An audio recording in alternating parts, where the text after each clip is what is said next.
Hi there, it's Jen from DaJen Eats. Welcome to another of our tutorial. Today we're doing part 2 of our potatoes, where we're going to talk about the importance of salting and when to salt.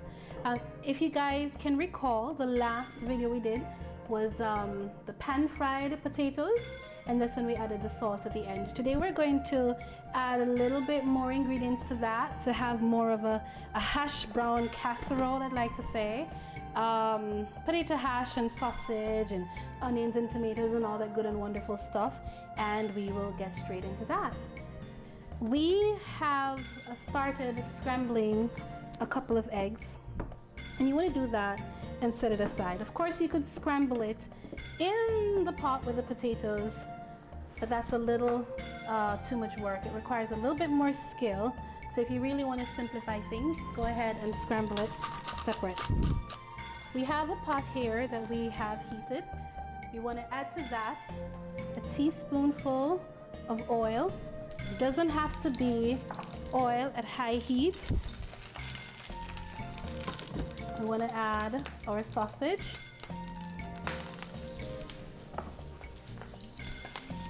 This is the equivalent of just one sausage that was in the casing. We took it out of the casing. You want to give it a quick saute. Any sausage of your choice will be perfect.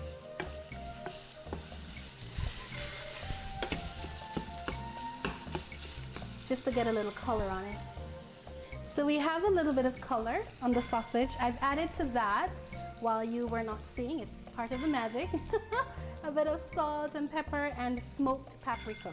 They'll give it a nice depth, the smokiness will. And now we will add our potatoes. This is about 2 potatoes that I have diced. And if you notice, we're not on high heat. So we're in medium to high heat. Doesn't have to be really high, because we're not trying to get crispy potatoes. We're really just trying to cook them through.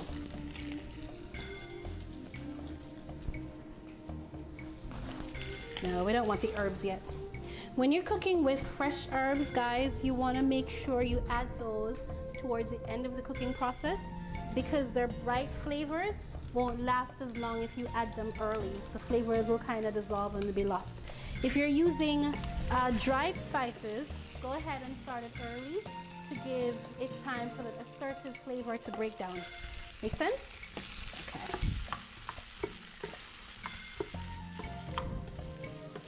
And at this stage, guys, we are going to salt the potatoes, and this is important. Salt draws out the moisture of food and it makes them softer. So unlike when we did the crispy fried potatoes, we do want this to be soft. So we add the salt earlier on in the cooking process rather than at the end. We add some fresh pepper.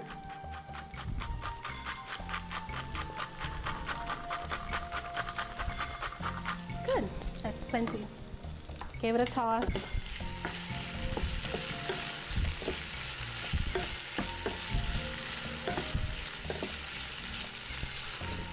Go ahead and let this cook so that the potatoes will get a little softer.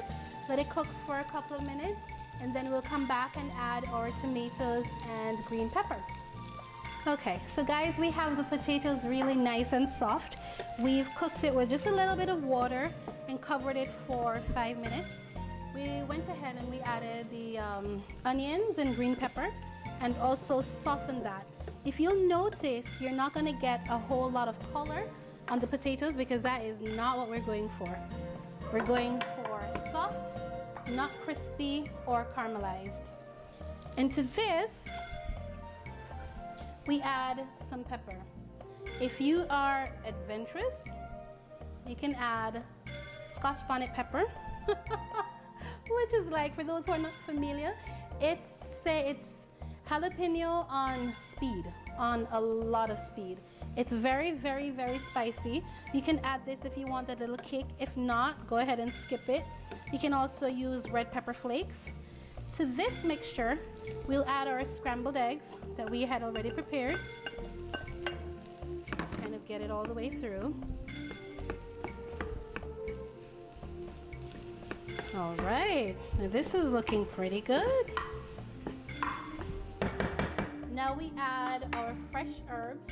I have here a mixture of basil that I grow and parsley, Italian parsley, flat leaf parsley, and now we add just a bit of tomato. We add the tomato at the end because we want to keep it somewhat firm to have that bite.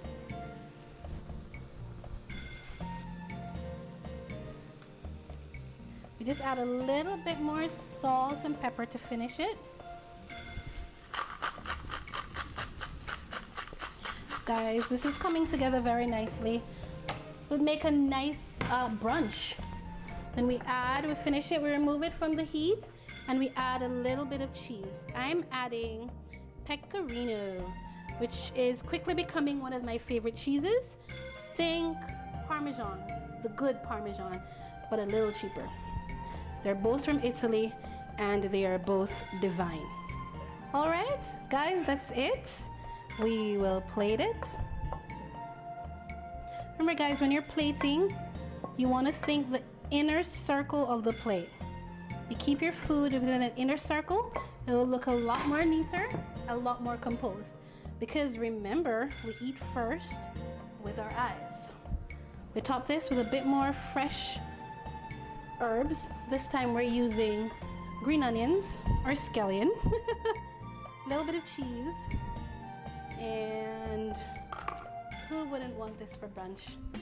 Guys, for more cooking tips and recipes just like this one, visit us at DaJenEats.com. I'll be happy to have you stop by and let's cook together.